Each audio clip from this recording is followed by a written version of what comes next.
Listen, I don't normally do multiple videos on the same subject, but the Doof costume has been talking to me like Green Goblin's mask, and I'm pretty sure it knows where my gun is, so I'm going to do this. Phineas and Ferb has quite possibly the best run out of any cartoon. 4 seasons of 129 episodes across 8 years. You've got more than enough to watch, but also didn't drag on forever or to the point where it lost all of its charm like a lot of other long cartoons. Also debuted in one of the best times for a show, back when Disney actually cared about their shows, Rip Owl House. And since this was around the time when the internet and TV lived harmoniously, Phineas and Ferb got tons of great treatment. Toys, theme park rep, even full albums. But of course, that love extended to the actual show. And with such a long run, Disney really let them go wild with special episodes. So I want to look over all of them. You may ask, what counts as a special episode? It's a bit of a case-by-case basis, but for this I'm going to say any episode that's longer than the average 11 minutes. This will not, however, include the movies, the various side projects, or the Milo Murphy episode. It's a bit vague, but you'll see what I mean. I mean, hey, it's only 37 episodes.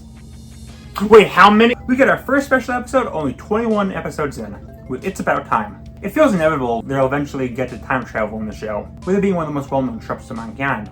This does introduce one of the big changes of the show. Nothing major, but this is the first time Phineas and Ferb fix something instead of making their own thingy. But that's not the reason people love this episode. That's Doof and Perry's subplot literally being a breakup between them. This fueled so many freaking fanfics, like Jesus. It's amazing. I love that this is the double-length time travel episode, and both songs are based around this subplot. But both major songs.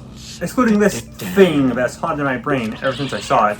It's the best relationship in history, until you realize Doof is nearly 4 times Perry's age. I do wish more was done with time travel. It's mostly just Phineas, Ferb, and Candace being transported to the prehistoric times, but they actually do a lot with that premise. I love them writing messages in mud to communicate with Isabella. That's a clever idea. Anyone who wears a turtle on their head is someone who deserves their money. My PayPal's in the description. It's a really fun episode, with a lot of fun individual moments. Fossils! Dun dun dun! Seriously, it'll never leave. Immediately after that one, we get another double-length episode. Dude, we're getting the band back together. It's one of the most iconic episodes in the series, and it's very easy to see why. It's a great episode to show someone who's on the fence about watching the show, as it shows all of its sides greatly, including both its comedic and emotional side. Lawrence forgets his anniversary, so the boys try to save it by throwing a concert for them through their old favorite and now split up band, Love Handle. Also, Doof and Perry are throwing a birthday party for Vanessa. So let's start with this line from Phineas. Well, I'm afraid not, unless you can perform miracles. What's your budget? So I knew this was going to be a banger. Like usual, the songs slap, but I gotta give special attention to Ain't Got Rhythm. One of the best songs in the show, and it's even reached meme status, which I partially credit with the sudden revival and interest the show had. Fabulous is also super fun, and every time I wear a new outfit this blasts into my head. Plus it has Candace drown her mother, that's great. Speaking of which, wow, Candace looks so weird in the older seasons. History of Rock is really ignored by the fandom, which is sad because it's a really cool song. It looks through all the different styles of music throughout the years. Oh, fun fact. The 3 band members are named after various staff members of the show. Stroppy being Jeff Stroppy Marsh, co-creator and voice of Monogram, Danny either Danny Jacobs, the main singer, or Dan Pogmeyer, co-creator, voice of Doof, and the funny TikTok guy, and Bobby is Bobby Gaylor, writer and voice of Buford. The end song is great too, especially the third part. Doof's subplot is great too. Everyone loves the hype of Doof as a great father figure, and it's true. And this is a prime example. Doing anything for his daughter, and while she's against it at first, things work out. Yeah, this is a great episode. It's funny, it has some of the best songs. I always love episodes where Candace and the boys work together. Fantastic episode. Wait, is that Love Handle? You know, I don't remember One Good Scare Ought to Do It being a double episode, but I just love it, so glad I can discuss it. As you can probably guess, it's a Halloween episode, where Isabella has hiccups and Phineas tries to scare it out. The episode starts with Phineas with a bunch of Mariachi band members up a tree, and we never find out why. I hate this episode. Phineas does say this line though. I think the lesson here is never drink so much chocolate milk before planning our day's activity. Frick you! Well, that doesn't seem too bad. We also have the Doof plot, where he made a promise to his old mentor Destructicon, Kevin to his friends, who plans to set fire to the sun! But that's stupid, so he's just gonna blow up his old lab. Candace also has a subplot. Let's focus on busting the boys, and instead trying to impress Jeremy, while his sister Susie has this weird pig nose, I don't like it. She's trying to ruin her chance with him. There's a lot of great moments here. Shout out to that scene where Ferb just gets freaking yoded, I love it. What really makes the episode great though is a self-titled song. It has a lot of fun imagery, and I love how Phineas' voice has this weird trying to be spooky tone, alongside an echo from backup track. Plus the Buford and Melody shenanigans are great.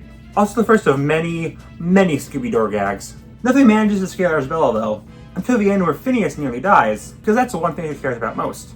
Oh, that's why I shipped this so hard as a kid. Also, Candace is racist, I think. Are leaving this ugly mess in its place. Not the best Halloween special or anything, but a fun watch with a great song. No, but seriously, what was up with the baby head? Yeah, where did that come from? For what I've seen, usually if you don't think Doofer and the Bad Batch together are the best episode, you think Phineas and Ferb and Get Busted is. There's a website that ranks best episodes of shows, and this is currently the highest rank. I think that this, of all things, being number one is kind of strange, but don't think for a second that means I dislike this episode.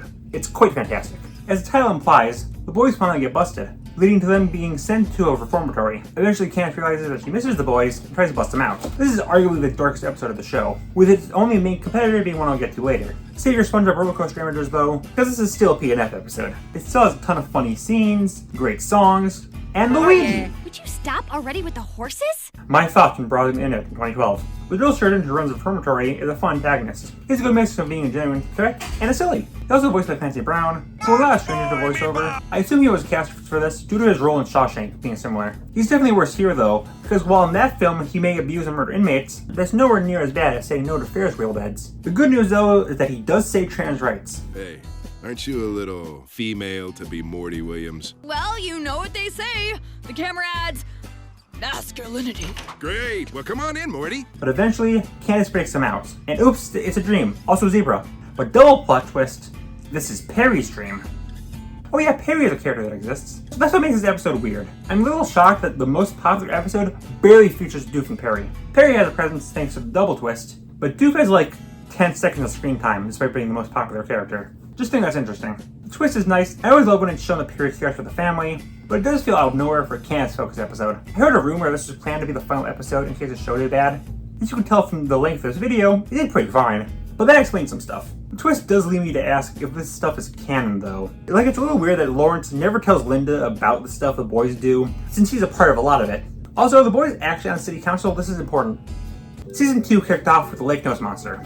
I'm not entirely sure why. It feels like a plot that can be done in 11 minutes, but it's still fun. The family goes to the tourist attraction Lake Nose, where the boys try to find the Lake Nose Monster. Jeremy is also there as a lifeguard, and Candace needs to balance impressing him and busting the boys. Also there, Doof is making an invention that drains zinc, which turns out to be what the monster feeds on. I swear to God, I've heard the word zinc more in this episode than I have the entire rest of my life. This episode also confirms that Lawrence is fast enough to change clothes in the span of a second, so he could definitely stop the entirety of the boys. Also, he's canonically the reason the Beatles make music. He's the reason we have the best Powerpuff Girls episode. Also, again, I love how freaking unhinged early Candace is. The boys do find the monster and befriend it, but keeps him a secret for the greater good. Even if it looks like Ferb couldn't care less about if he gets exposed or not. It's also got big laundry. I should also do laundry. Or an exorcism. This also feels like the first time Doof retransitions to his more chill, laid-back, not even a villain persona, but gets shown more as the show goes on. Overall, this is a pretty okay episode. The Chronicles of Meep introduces Meep, and is one of my personal favorites. Starting with Candace and her mom giving a very accurate portrayal whenever I talk about my interest in my parents. Well, assuming none of that is teenage code for something I should be worried about as a parent, I'm off. The boys shoot down the spaceship, which thankfully doesn't start an alien invasion, but they become friends. Eventually Candace finds him, uses him as a doll. Meanwhile, a different alien is trying to find Meep for evil reasons. So many great moments here. This introduction to Meep, the Looney, and the Ocelot backstory, Doof still beholding line that I still quote to this day, the reveal that Ferb was actually Papyrus, Perry attempting to freaking murder Doof, and oh god, the stuff with Phineas and Isabella is so cute. It's also the first hint that Phineas might actually share the love. Hope that doesn't get retconned. Oh, and there's an instrumental song that's just straight up Mumbo number 5. The song was actually licensed to Disney at one point, so it's possible that it just could be actually it. Shout out to Mitch, by the way, for debunking every adult cartoon's MO. You can stop behaving in a way counterintuitive to how you superficially appear. Oh, and there's a bunch of random scenes in the main credits. Hope that goes somewhere. I also appreciate the abuse Ferb gets while none of the other kids get it. Child abuse is fine, as long as the kid is nonverbal. Time travel! It's back. Quantum Boogaloo starts with the boys going to the future to get some future material, which is a really funny idea that I wish came back more. Then they get it. Phineas and Ferb's musical Cliptastic Countdown, and then becomes a Candace episode, or I guess a future Candace episode, as she takes the time machine to the first episode, where she actually succeeds in busting the boys. That causes a rip in time where Doof becomes ruler of the world. This episode was one of the most unpredictable episodes of the series, which is big for a show known for its formula. We don't see a lot of Emperor Doof, but they do surprisingly make him a competent threat. And controversial opinion maybe, Charmed Life is the best Doof song. It's catchy, and I like its more sinister yet fun style. Oh, we get adult Candace here too. I always thought she looked weird, but I don't know how I do adult her, so fine. Also, seeing two identical redhead sisters, especially when one gets a lab coat, gives me big Susan and Mary Tess vibes. This is not a good thing. Also, it's confirmed that Isabella married either Phineas or Ferb. The wars this caused on the internet back in the day was something to behold. Also, Candace's kids are named Xavier and Amanda, which is what she wanted to name them in several episodes. And Xavier looks a lot like Jeremy, hinting that they'll end up together. Also, the singers of the theme song coming in from Extraverse, and they look horrifying in this art style. In a vacuum, musical Clipsets Countdown is a pretty forgettable idea. I mean, it's a clip show, showing 10 songs, but everything around it makes it so great. You would actually vote for your favorite song on Disney.com, and the episode has a fun plot of Doof and Monogram showing them off, before Doof takes over with the actual greatest song in PNF history. The list from 10 to 1 is Ready for the Betties, Queen of Mars, Ain't Got Rhythm, I Love You Mom, Evil Boys, Squirrels in My Pants, Little Brothers, Busted, Backyard Beach, and Gitchy Gitchy Goo. Simp, Busted, and Gitchy were actually special extended versions. It's kind of fun to look back at this with a modern PNF fanbase viewpoint. While some of these are still super relevant in the fanbase, like Simp and Busted, Ain't Got Rhythm is way lower than it probably would be if this was done now. And songs like Backyard Beach probably wouldn't make a list at all, even though I know it was huge back in the heyday. For a standard Clip Show episode, it does hold a special place in my heart, and I'd go as far as to say this is the best Clip Show episode I've ever seen. Well, maybe I should give you an emotionally scarring front story. Okay, that doesn't even make any sense. It doesn't have to, I've got a monster truck! Christmas Vacation is one of those specials I revisit every year. I covered it in my Christmas video from last year, so let's see a shorter than most segments, which I definitely need from this redemption video. Boys are excited for Santa to come, but Doof's new Nader caused everyone in town to be naughty. The songs here are extremely underrated in my opinion, though maybe they're forgotten because there's a shocking lot here. All bangers though. Favorite is Really Don't Hate Christmas. One thing that even as a kid confused me though is Isabella. Throughout this episode, she constantly shocks between celebrating the holiday and not due to being Jewish. It's really weird inconsistency, especially since her being Jewish was already established before this. Besides that, it's one of my favorite episodes, and one I revisit yearly. When people talk about the impact of Iron Man, the big thing is how it kickstarted the MCU, changing cinema forever with heavier focus on superheroes, cinematic universes, and interconnectivity between movies. The actual important part of its impact is that it inspired the Phineas and Ferb episode. The boys make an obstacle course, and to make sure they don't die, they build a suit. Everyone thinks they're a superhero, and they end up fighting a supervillain. Also, Doof becomes a mayor of Danville, and Isabella is upset with Phineas for ignoring her, unknown to the fact that they're the Beak. We also see Roger in full, not behind something, and it's gross. It's a fairly standard superhero story, raised up by the Doof shenanigans. Also, the villain Cockapoo, he's rough. He's voiced by Ben Stiller. He is not very good.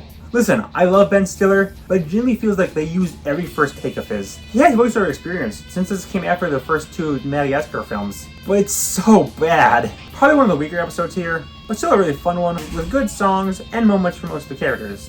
I especially love when Kaka's wife comes in with a steel chair! Hawaiian Vacation might be the weirdest special episode.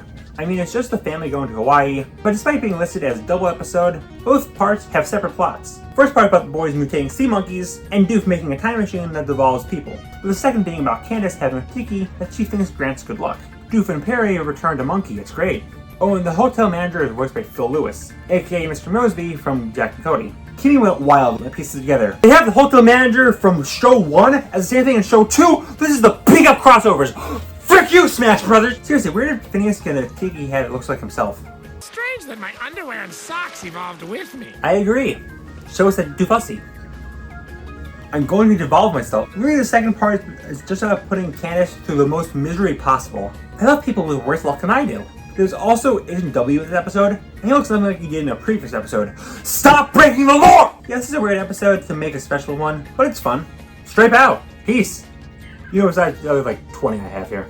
It feels wrong calling Summer Belongs to You an episode. It feels more like a movie, even having more shading and lighting than the show, like that one meme. It's listed as an episode, so here it is. The boys believe they can go across the world in a day, causing a bet between them, in which if the boys lose, they can't do anything for the rest of the year. This leads to a ton of great songs, different places, and fun moments for basically every character included. Nessa stands up for her dad, Beaver throws away the bet because he desperately wants them to win, and of course Phineas has two of the most iconic scenes in the show. You could argue Phineas is a kind of bland protagonist. I wouldn't, but it's not hard to see why some might think that way, as he can just build anything and is always positive. This is Phineas finally at his limit. Stranded on an island with nothing he can use to get off of it. It genuinely feels wrong to see Phineas upset, but it's earned, as is Isabella cheering him up. Also this. Candace, we're in a hurry. Just get on the trike and There's we'll go. no way I'm Get on the trike! There's a lot of songs here, and all are among the most popular in the series. Summer Belongs to You is an amazing ending song. City of Love generally depressed me as a kid, but as an adult, I love how the song slowly goes grayer as the song goes on. And we were really upset that the second movie had flossing, but we were all fine with an entire song dedicated to Kamal dancing. This also got a major focus on Ferb's crush on Isabella, but it's a cute one-sided thing that definitely will get touched on later. This is easily one of the best episodes of the series, which feels like cheating, but I don't care, absolute banger, and easy reminder why I love this show. Nerds of a Feather definitely gets my vote as the most underrated episode of the series. Phineas and Ferb are going to a con to celebrate their two favorite films, Space Adventure, Some Barely Think Back. Basically Star Wars or Star Trek and Lord of the Rings. And meet a special effect artist who work on both. It turns out though their fan bases hate each other, forcing Phineas and Ferb apart. Meanwhile, Doof is pitching a show to Seth MacFarlane. That is not a joke, it's literally just Seth, he even voices the character. Also, Candace is trying to keep hidden that she is a fan of the kids show Ducky Momo. What a freaking loser. Grow up, idiot! Her song, though, is great. It really does greatly portray the struggle of being into something that's seen as childish. Also, if you're curious, this came out 2 months before MLP. I think It's About Time was an autobiography. Also, the other song, To War, is a fantastic and catchy war song that very accurately portrays fan wars. Also, holy frick, the Django is back! It's been so long! It's funny, it's surprisingly relevant to this day, it's hands down one of my favorite episodes. Wizard of Odd.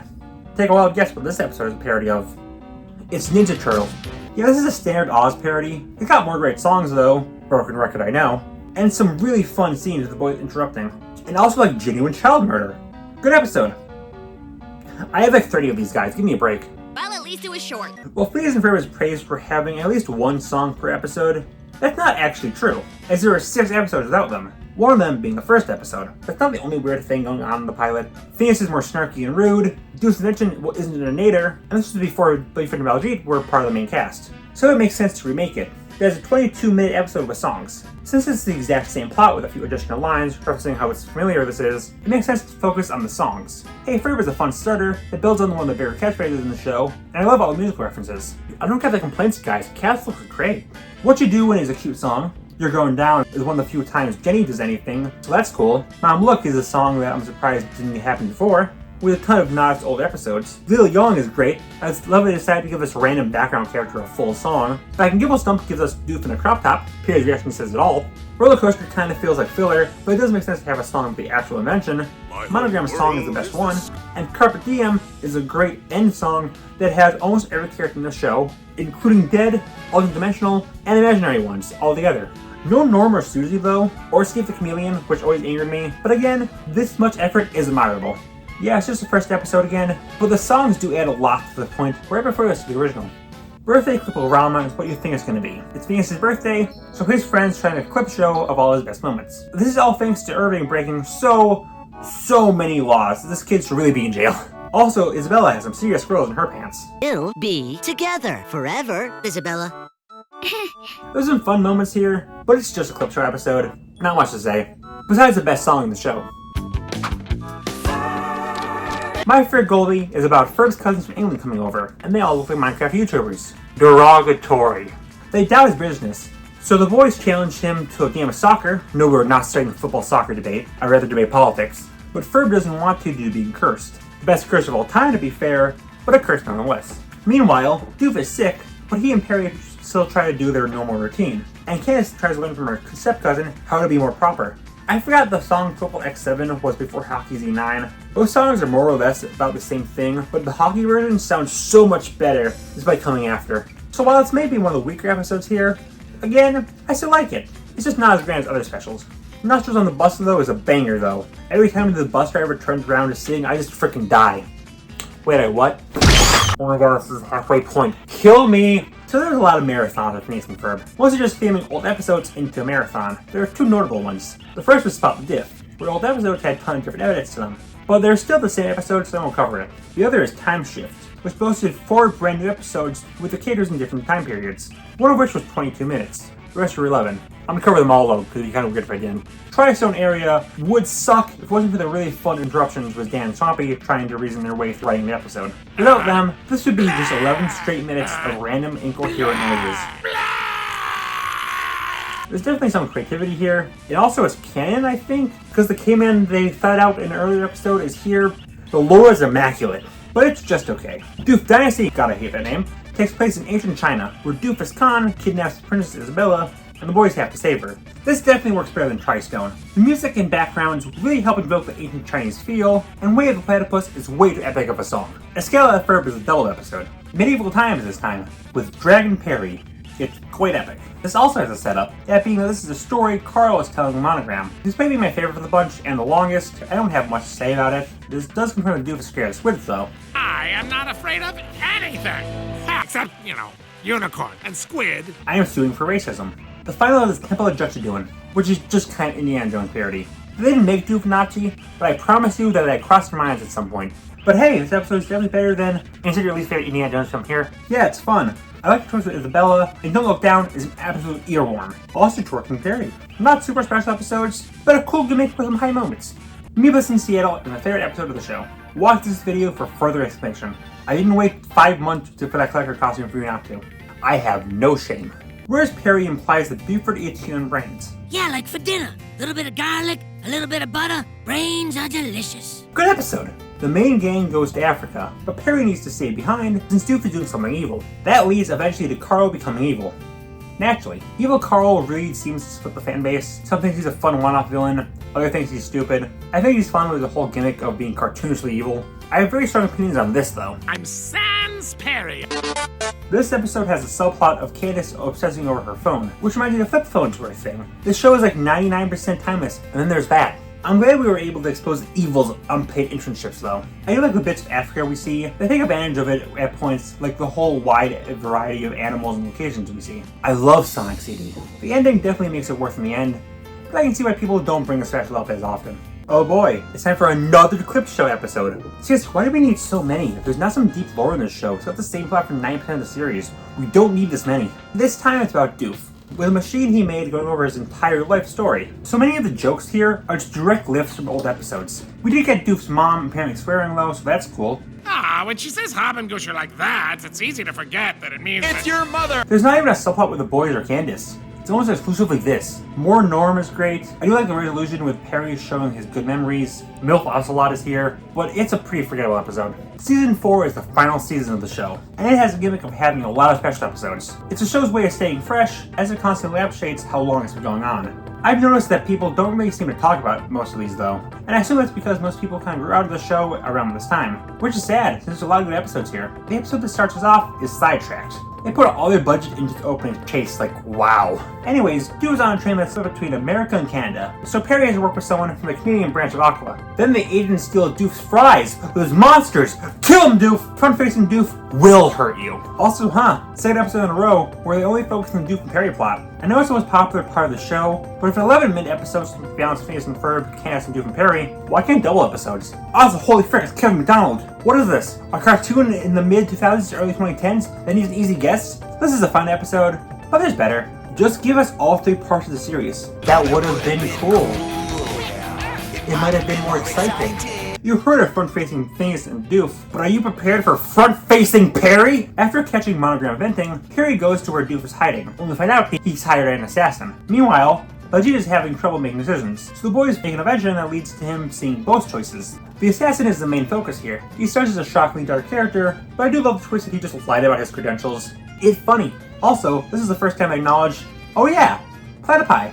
Kinda weird, by showcasing some of the things they can do in real life, like having poisonous barbs, or how they hunt. The budget subplot is fun too. Fun to see him finally stand up to Buford, even though it's a little lame that the only songs in this episode are basically the same. A pretty fun one actually. No matter how many versions of you there are, watching this is a good choice. Why does this show need so many Clip Show episodes? You had the perfect thing with Cliptastic Countdown. Why try to recapture it? Well, that's the only one that worked, and it's been 3 seasons. Why not just do another one? Well, they did. And it's the worst episode of the show. I've definitely seen worse episodes than Musical Cliptastic Countdown, hosted by Kelly Osbourne. That's a mouthful. But yeah, it's bad. Where do I start? Well, first was Kelly Osbourne. Well, she's the daughter of musician Ozzy Osbourne, and a year after this episode, she voiced the main villain of the Disney XD show The 7D. So maybe that's why she's here. She's fine, she's not the problem, that's the animation. It's flash animated, And it's so bad. It's genuinely so hard to look at. Why is Doof's mouth like that? Why does it look so bad? Shouldn't this be easier to make than a normal episode? Well, here's me get a little conspiracy theory. The voting started on May 24th, ended on July 17th, and the episode premiered on June 28th. This whole thing was made in a month. No wonder it feels rushed. It was. That's probably why there's no unique transitions to the songs. And why Perry's such a big fan of a song where his two biggest rivals think about how they're going to rule the world. This was most likely recorded before the voting ended. Except for number 1, where Kelly directly said his name.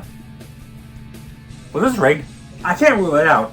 It feels pretty sussy. Some say the order doesn't fit the normal opinions of P&F fans, but again, it's been a decade since this episode aired. Things change, but I do definitely think they rigged number 1 for time and budget reasons. The list is Candace Party, Come Home Perry, I'm Me, Aglet, City of Love, Summer Where We Begin, Brand New Best Friend, Platypus Controlling Me, Summer Belongs to You, and Everything's Better with Perry. Honestly, bump up Aglet and drop Better with Perry a bit, and this definitely feels like an accurate list, but with modern and classic fan-based reviews. But for now, these songs, and Perry's admittedly fun cameo, are the only highlights in what's otherwise a miserable time. For this reason, this is the only episode not on Disney+.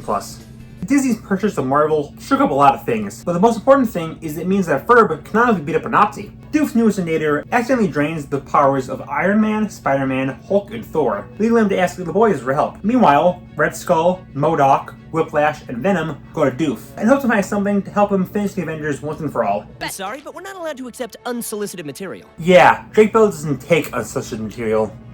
He sends it. I really want to like this episode more, but it's pretty rocky. I think it has some pretty fun interactions between the two verses, a notably higher budget, some great action scenes, Perry looks like he's stoned his balls, but there's some weirdness here. Like, why is Red Skull here, but not Captain America? He's supposed to be Thor's villain, I guess? God versus some normal dude, actual hiding bomb versus coughing baby moment. But the big thing is this scene. If you don't know what you're doing, keep your hands off the machinery. Well, then maybe I should just leave. Yeah, maybe you should. Phineas has snapped before, but usually for completely understandable reasons. Or for a brief joke. Get on the trike! He yells at Candace 3 times in this episode. The latter 2 are fine since it's after she messed up. But the first one? Him being so harsh for her after such a minor mistake? The single most art of character moment in the entire series. It just feels morally wrong. Hashtag not my Phineas. Also, Isabella is brushed off by everyone, which makes no sense considering everything she's done in the show. A fun episode, but I can't look past that Phineas scene. It really drags everything down. It's probably the best crossover between Marvel Animation and a Disney show though, which for some reason, there's more than one. Anime girls in maid costumes are so hot. There's a lot of Phineas and Ferb Halloween episodes. I probably should include them all, but some aren't 22 episodes, so ratio. Terrifying Tri-State Trilogy of Terror, or T5 if you like bad sci-fi sequels, is though. It starts with the most terrifying alternate intro of all time. Purple Tint! The episode focuses on a bookseller reading 3 stories from his book. One about Candace bringing her Bakumo doll to life, another about Doof summoning the giant floating baby head, and a final about evil Perry clones. The Candace one is fun. I like how the song has a dark remix of the frickin' Ducky Momo song, and I love seeing Ducky get beaten up. He'd absolutely murder Chucky in a fight. I like finally getting some lore on the baby head, and the wishes were clever. Man, if I wasn't so hungry, this would be horrifying. Me before I ate my first 5-year-old. I loved seeing the platypus behind the slaughter, a country singer rightfully getting murdered for singing country, and this scene, which I will play in its entirety.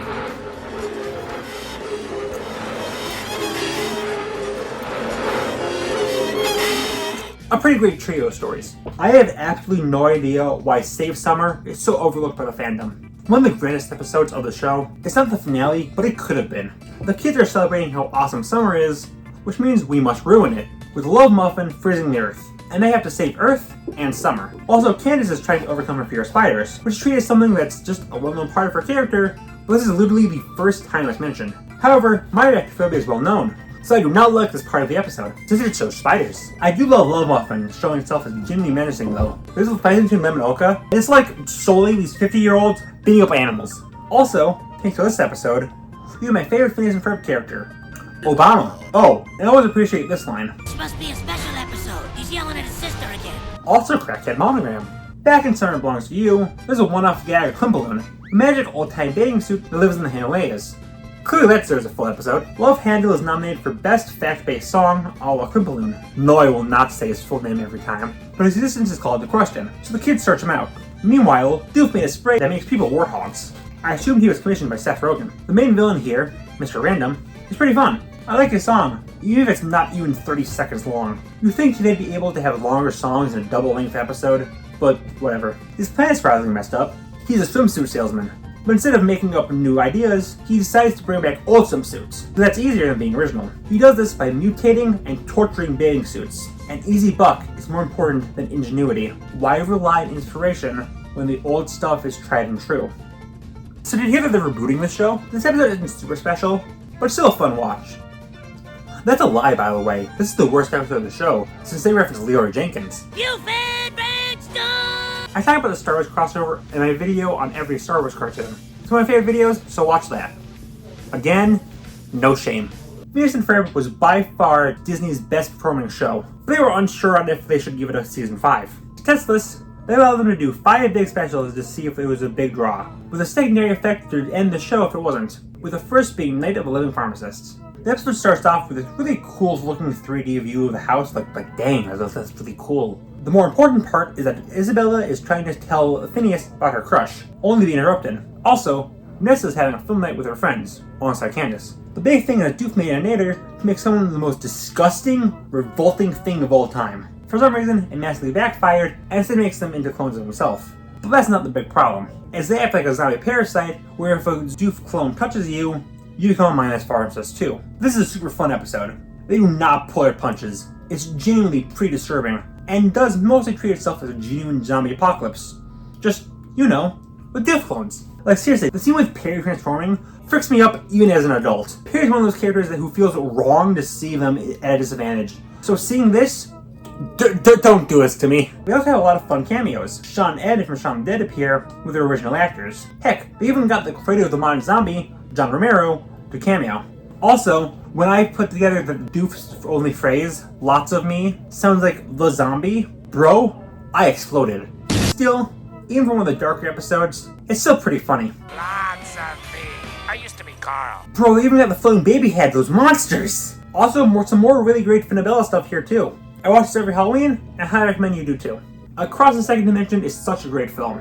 There's a reason the fanbase holds it so highly. Weirdly though, they never returned to it in the show, except for one time.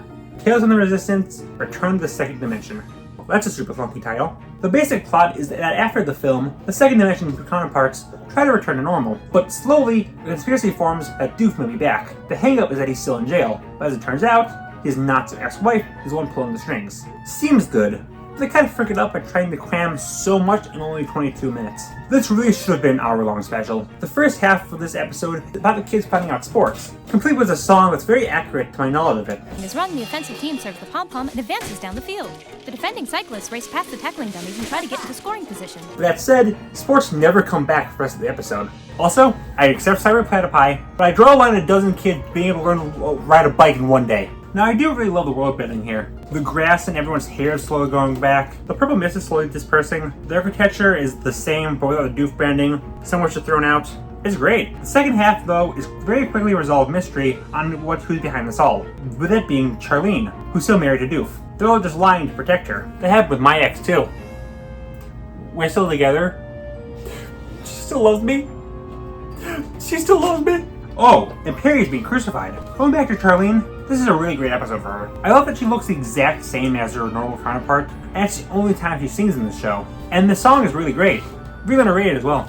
In the end though, it looks like Doof and Charlene are cornered, and Vanessa comes in to reason with her parents, only for her to grab them and run, where they all fly away in a car driven by Tony Mazzula, who's Vanessa's boyfriend for the lead movie scene. That's great. Also, Peter can be seen following them. Every agent got a hat that counters the brainwashing besides him, so he's still loyal to them. It's a really fun episode that I love, but a clunky one. But it got me thinking, was this supposed to be more? Look at that clunky title. Was this supposed to be a start of a new series named Tales from the Resistance? It explains why they rushed so many things and left so many things behind, but they just didn't go through with it. Just a theory, but hey, maybe in a different dimension. So most episodes in Season 4 are forgotten. There's one everyone knows, After Age. Despite popular belief, this is not the finale, look at the video length, but either way, it's very divisive. Some think it's the best episode, some think it's the worst. Me, well, let's dive into it. It starts with Dan stopping answering mail, including saying for the second time that they'll never give Perry a girlfriend. 10 years into the future, we see the kids getting ready for college. We also see their new designs, where they were like, hey, you know how we can age them up? Slender Man. Actually, he's pretty well known, so they hired a fan artist to help age them up. That's really cool, even if I mix on them. Why does Buford look like Eagle Raptor? But Phineas is having trouble picking college, especially when he finds out Isabella is not only moving away, but had a crush on him. One he never picked up on, and his friends never told him because guys never talk about their emotions. First off, I literally highlighted several clear moments between them, and Buford and Baljeet not talking about their emotions? Like, a big part of the personalities is that they always talk about what's on their mind. It's clear that this episodic comedy did not plan ahead for this. Also, this confirms Buford and Baljeet don't end together, so I'm down with saying this is non-canon. I mean, there's a lot of things that kind of bug me, especially Phineas and Isabella drifting apart. I don't know, it just felt so interconnected that it really hurt. Though considering who's talking here, maybe it's realistic. But it does feel wrong that they just stopped talking to each other altogether, just because Phineas is too clueless to realize Isabella had a crush. The duet song, What Might Have Been, always gets me though. Also, if you're curious, Doof is going through a midlife crisis, relatable. Perry's helping him out, Irving is now working at Akka, Carl is new head of it, and Lawrence has dumped untold amounts of heroin. The two do get together. Freaking finally! And they kiss! They finally answered the question of how Phineas can kiss with his big Dorito head. A little mixed, but overall a really fun episode. It's really cute and gives me everything I want. Please don't make me talk about it. Okay. I need to acknowledge the elephant in the room. This isn't the only long teacher relationship confirmed. Ferb and Isabella are now together. Characters who were like 8 years apart in age for the whole series. Oh no. Listen, this has caused many arguments, and in context, it's not as bad as some make it out to be. But yeah, it does get kind of awkward knowing this potential couple's first kiss was when one was 8 and the other was 16. Yeah, this is a recurring joke with Ferb, but it was just a cute one-sided precocious crush that everyone knew would go nowhere, except someone on the staff really had some issues they had to work through. Listen, do I think there's anything dark with this? No, of course not.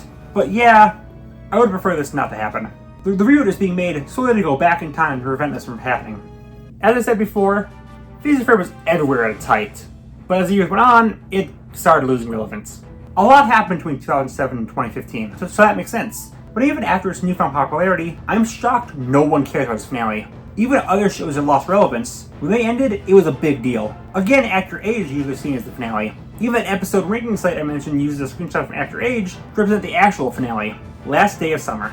After a whole summer constantly failing, Doof and Candace face the reality that they may never succeed. That is until Doof's do-overnator resets a day, and only affects him and Candace. However, not only that, it slowly starts warping time, including erasing Phineas and Ferb. So now everyone has to work together to save both summer and time itself. This episode is just absolute blast. There's so many fun nods to the show. I love the constant escalations on Doof's traps and the boys' inventions, just everything. Also, Perry makes this noise, and it hurts my very soul. They don't cheap out on this being the finale.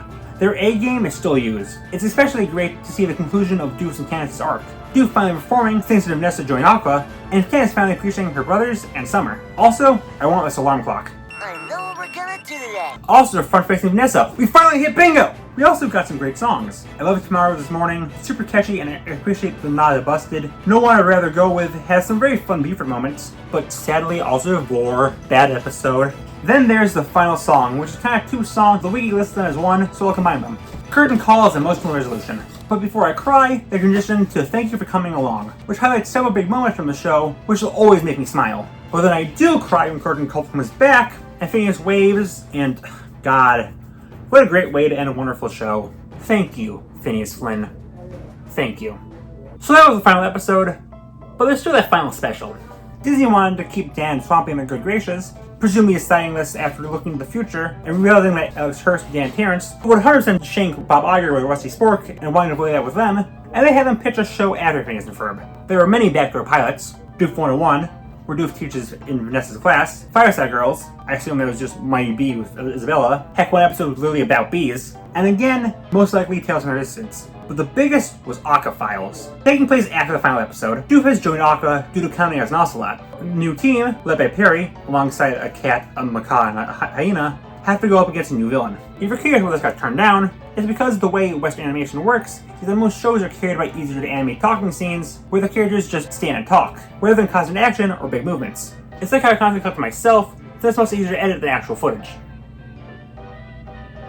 As you can guess, it's really hard to do that when 4 out of your 5 main characters can't even talk.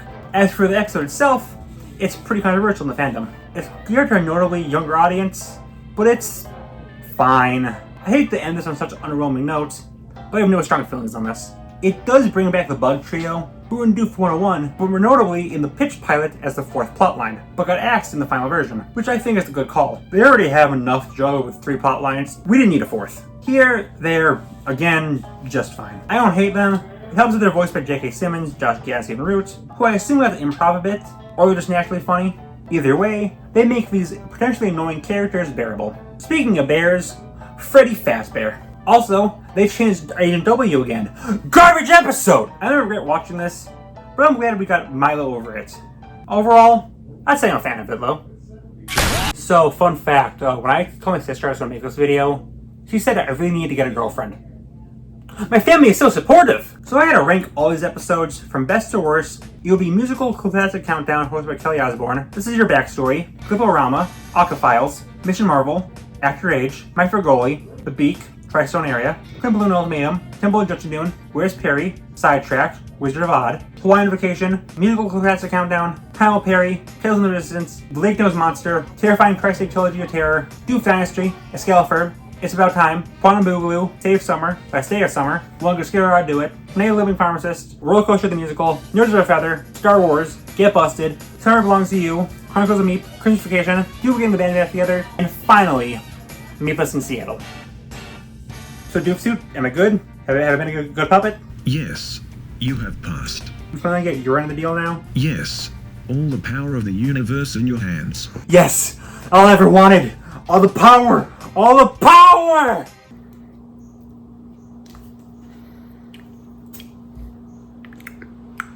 I love the parasitic little guy.